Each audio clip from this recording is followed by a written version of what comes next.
পবিত্র হজের সবচেয়ে গুরুত্বপূর্ণ ও তাৎপর্যপূর্ণ ধাপ আরাফাতের ময়দানে বিশ্বের বিভিন্ন দেশ থেকে আসা ১৬ লাখেরও বেশি হাজি সমবেত হয়েছেন। মঙ্গলবার ২৬শে মে জিলহজ মাসের ৯ তারিখ ভোর থেকেই তারা আরাফাতের প্রান্তরে ইবাদত, দোয়া ও আল্লাহর স্মরণে মগ্ন হয়ে পড়েন।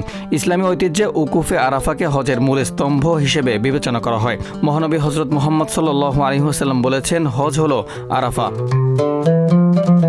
সৌদি প্রেস এজেন্সির তথ্য মতে ভোর থেকেই হাজিরা দলে দলে আরাফাতে পৌঁছাতে শুরু করেন। সূর্যাস্ত পর্যন্ত তারা সেখানে অবস্থান করবেন এবং কোরআন তেলাওয়াত, জিকির, তালবিয়া, তাকবীর ও দোয়ায় সময় কাটাবেন। পুরো আরাফাতের ময়দান যেন পরিণত হয়েছে এক গভীর আধ্যাত্মিক পরিবেশে। ইসলামী ইতিহাসে এই দিনটির বিশেষ গুরুত্ব রয়েছে। ৬৩২ খ্রিস্টাব্দে মহানবী সাল্লাল্লাহু আলাইহি ওয়াসাল্লাম বিদায় হজের সময় আরাফাতের জাবালে রহমতে ঐতিহাসিক ভাষণ প্রদান করেন। সেই ভাষণে তিনি ন্যায়বিচার, সাম্য, মানবাধিকার এবং মানুষের জীবন ও সম্পদের মর্যাদা সম্পর্কে গুরুত্বপূর্ণ দিক নির্দেশনা দেন।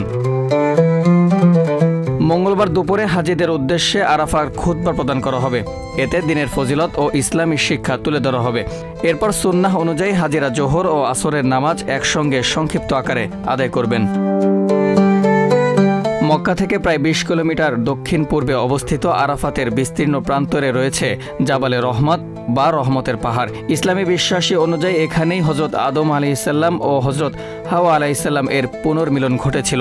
ফলে স্থানটি মুসলমানদের কাছে বিশেষ ধর্মীয় গুরুত্ব বহন করে। এর আগে হাজিরা মিনায় ইয়াউমুত তারবিয়া পালন করেন। সেখানে অবস্থান করে তারা হজের সবচেয়ে গুরুত্বপূর্ণ দিনের জন্য শারীরিক ও মানসিক প্রস্তুতি নেন। চলতি বছর হাজিদের নিরাপত্তা ও সেবা নিশ্চিত করতে ব্যাপক প্রস্তুতি নিয়েছে সৌদি কর্তৃপক্ষ। পবিত্র স্থানগুলোতে জনসমাগম নিয়ন্ত্রণ ব্যবস্থা, চিকিৎসা সেবা, পরিবহন নেটওয়ার্ক এবং জরুরি সহায়তা ইউনিট মোতায়েন করা হয়েছে।